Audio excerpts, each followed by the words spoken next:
नमस्कार, मैं जगन्नाथ कुशवाहा, राष्ट्रीय अध्यक्ष लोक एकता पार्टी, लोक एकता मंच। भाइयों बहनों, देशवासियों, देश के संसद में मंगलवार को बाबा साहब के अपमान की जो घटना घटी उसको देश ने सुना, आंखों देखा।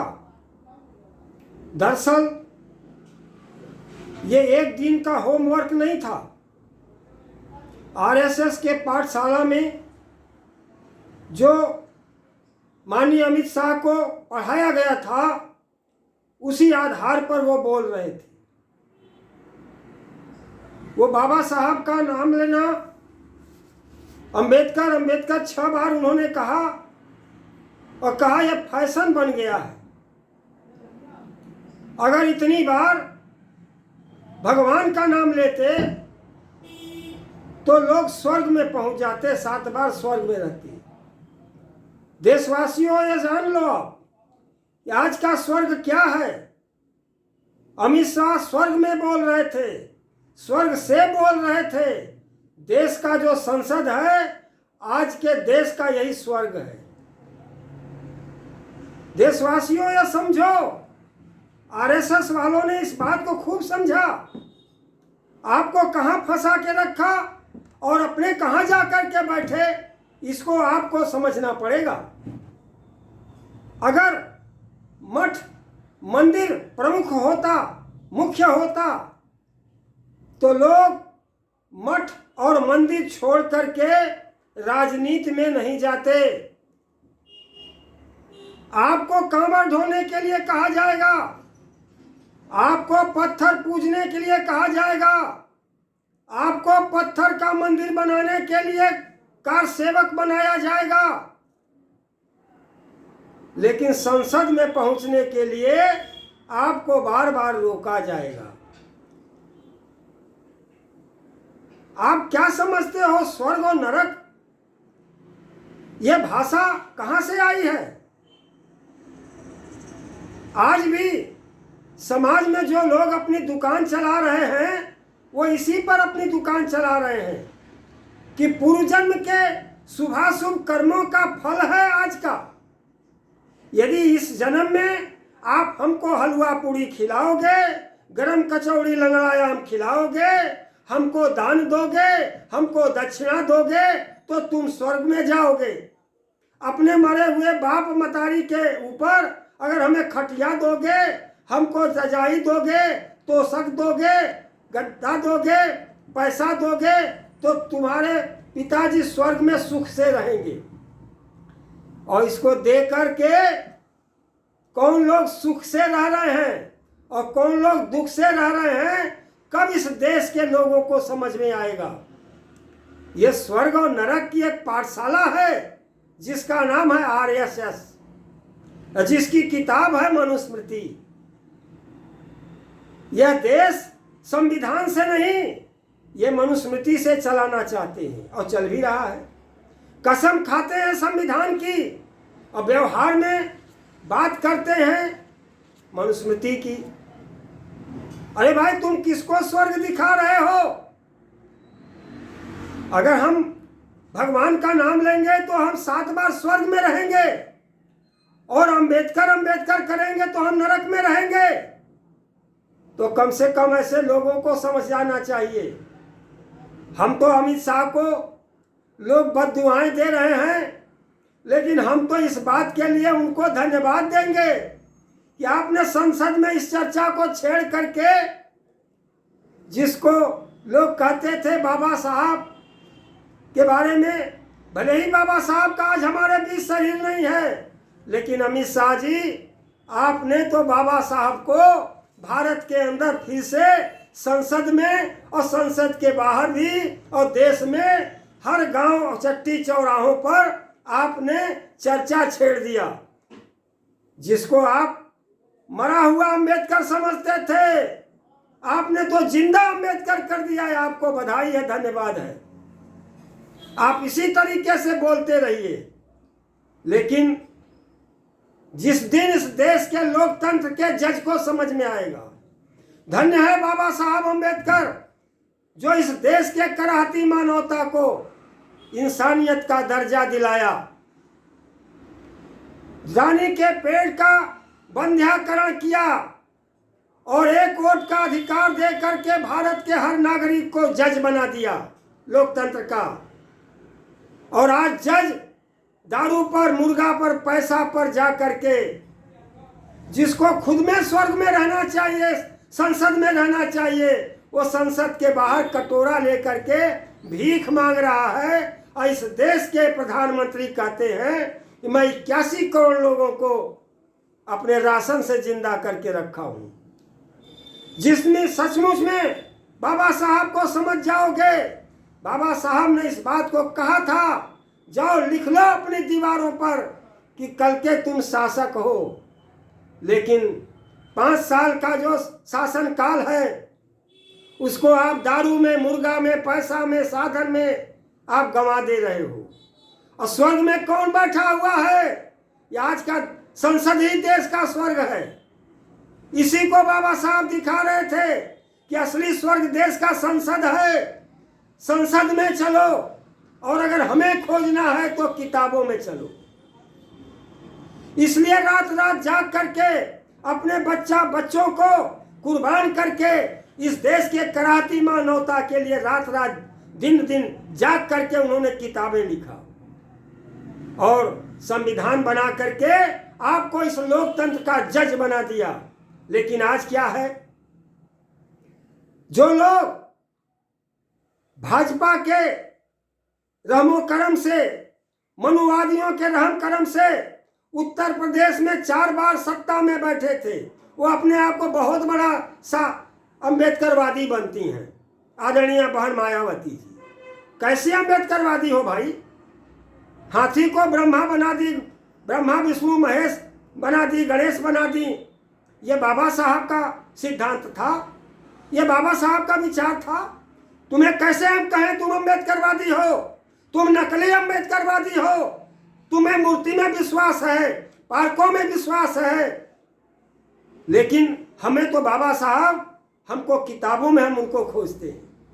अगर 4 बार के शासन काल में तुमने बाबा साहब को पाठ्यक्रमों में ला दिया होता तो हम इस देश का सबसे बड़ा तुम्हें अम्बेडकरवादी मानते।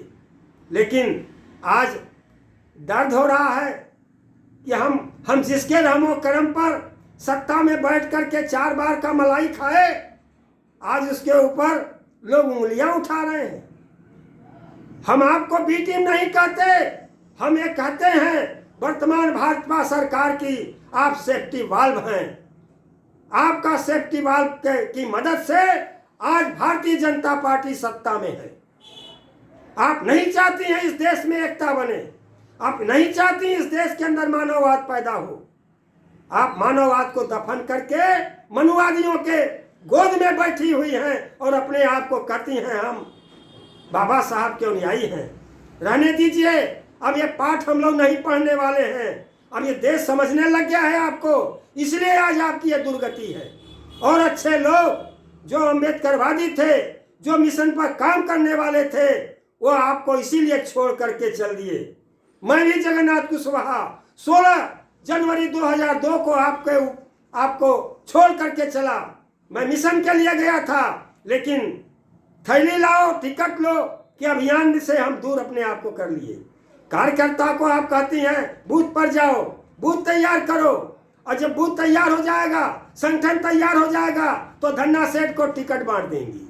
यही है अम्बेडकरवाद, यही है बाबा साहब का विचार। इसी से मानववाद फैलेगा। चलिए, आपका कथा अब खत्म हुआ, लेकिन अमित शाह ने आप आज बाबा साहब को फिर से जिंदा कर दिया। हम देशवासियों से ये प्रार्थना करेंगे, जो लोग भारतीय जनता पार्टी को सहारा दे रहे हैं, जो लोग उसके सेफ्टी वाल्व बने हैं, जिसकी मदद से यह सरकार चल रही है, उनको भी अब आपको नकारना पड़ेगा। बाबा साहब व्यक्ति नहीं थे, जो मानवता के प्रतीक थे। उनके यहाँ स्वर्ग और नरक नहीं था। बताओ ना, स्वर्ग क्या है, नरक क्या है, क्यों हमको मूर्ख बना रहे हो। अब देश पढ़ लिख लिया है। अगर जिसको बाबा साहब को आगे बढ़ाना है, जिसको सचमुच में बाबा साहब को के मिशन को आगे बढ़ाना है, वो उसको बाबा साहब के को पाठ्यक्रमों में लाना होगा।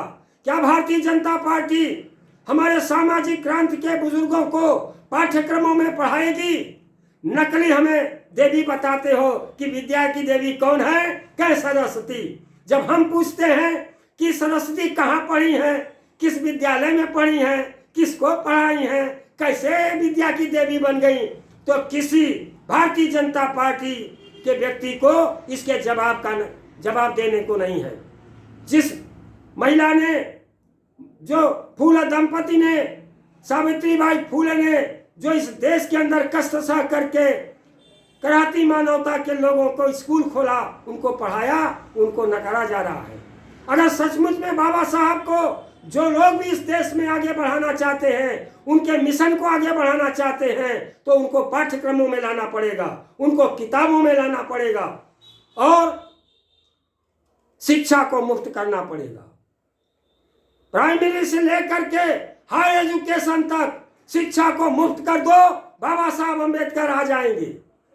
बाबा साहब किताबों में मिलेंगे, बाबा साहब पाठ्यक्रमों में मिलेंगे, बाबा साहब मूर्तियों में नहीं मिलेंगे, बाबा साहब पार्कों में नहीं मिलेंगे, बाबा साहब परिवर्तन चौक में नहीं मिलेंगे, बाबा साहब के नाम से जिला बना देने से वहां बाबा साहब नहीं मिलेंगे। बाबा साहब मिलेंगे तो पाठ्यक्रमों में मिलेंगे, किताबों में मिलेंगे। अगर जो लोग बाबा साहब को लाना चाहते हैं, उनको मिशन को लाना चाहते हैं, मानववाद को लाना चाहते हैं, बुद्धवाद को लाना चाहते हैं, इस देश में मानव एक समान की विचारधारा को पनपाना चाहते हैं, उनको इस देश के किताबों में बाबा साहब को लाना पड़ेगा, तस्वीरों में नहीं, किताबों में। तब तो हमारे लोग दुहाई देते हैं कि हमने ये किया, हमने वो किया, ये मूर्ति लगाया, वो मूर्ति लगाया। बाबा साहब मूर्तियों में नहीं है, बाबा साहब किताबों में है। इसीलिए उन्होंने रात रात जग करके उन्होंने किताब लिखा है। जो लोग किताबों में बाबा साहब को लाएंगे, वही इस देश के असली बाबा साहब के अनुयायी हैं। और जो लोग चित्रों में, फोटो में, मूर्तियों में, पार्कों में, चौराहों पर हमको बाबा साहब को दिखाएंगे, ये बाबा साहब के मिशन के घोर विरोधी हैं, मानवता के घोर विरोधी हैं। तो साथियों, आज नई बहस शुरू हो गई, संसद में भी, संसद के बाहर भी। और अब भारतीय जनता पार्टी सरकार को मदद करने वाले लोगों को देश को पहचानना पड़ेगा और इनको वोट की राजनीति में बाहर करना पड़ेगा। इन्हीं बातों के साथ अपने वाणी को विराम देता हूं और ये कहना चाहता हूं, जितनी जल्दी इस भारतीय जनता पार्टी की सरकार को आप गिरा दोगे तभी तक, क्योंकि आदरणीय मोदी जी कभी अमित शाह को सत्ता से बाहर नहीं करेंगे। उनके बिना ये एक मिनट भी जिंदा नहीं रह सकते। ये उनके जिंदा रहने का, उनके चाणक्य जो इसको कहते हैं, वो मोदी जी के चाणक्य अमित शाह हैं। उनको कभी बाहर नहीं करेंगे। ये पूरी अपनी ताकत लगा देंगे। आरएसएस पूरी खेमा लगा देगा कि भारतीय जनता पार्टी की सरकार न गिनने पाए। लेकिन पहचान लो, ये कैसी सरकार है। ये स्वर्ग और नरक की बात करने वाली है। ये हमको भगवान ले जाना चाहती है, हमको कांवड़ दिखाती है, कांवड़ चलने वालों पर हेलीकॉप्टर से वर्षा कराती है, और जब हम घोड़ी पर चढ़ते हैं तो घोड़ी से उतारता था। एक बच्चा अगर पानी पी लेता है तो उसको जिंदा मार दिया जाता है। और हम क्या क्या कहें। इसलिए आज बहुत दुखद स्थिति है। जिस तरह से अमित शाह जी ने संसद में बाबा साहब के ऊपर फप्तियां कसी हैं, जिस तरह से उन्होंने स्वर्ग और नरक का द्वार दिखाया है, अब तो कम से कम देशवासियों देख लो, समझ लो, पहचान लो इस भारतीय जनता पार्टी की सरकार को, इनके विचारधारा को पहचान लो। इस विचारधारा से हजारों साल तक तुम गुलाम थे और हजारों साल आने वाले दिनों में भी गुलाम रहोगे। यही प्रणाली चल रही है भारतीय जनता पार्टी की। और इसीलिए वो शिक्षा को महंगा करके, शिक्षा का निजीकरण करके, सारी जो सार्वजनिक संस्थाएं हैं अपने पूंजीपति मित्रों को बांट करके वो देश में आपको आगे आपके सामने रखना चाहते हैं। कब पहचानोगे ऐसे लोगों को, ये नकली चेहरों को कब पहचानोगे? अगर पहचान गए तो उसी दिन समझ लो कि मानववाद आ जाएगा, उसी दिन बाबा साहब जिंदा हो जाएंगे, उसी दिन मानववाद जिंदा हो जाएगा। इन्हीं बातों के साथ अपने वाणी को विराम देता हूँ। धन्यवाद।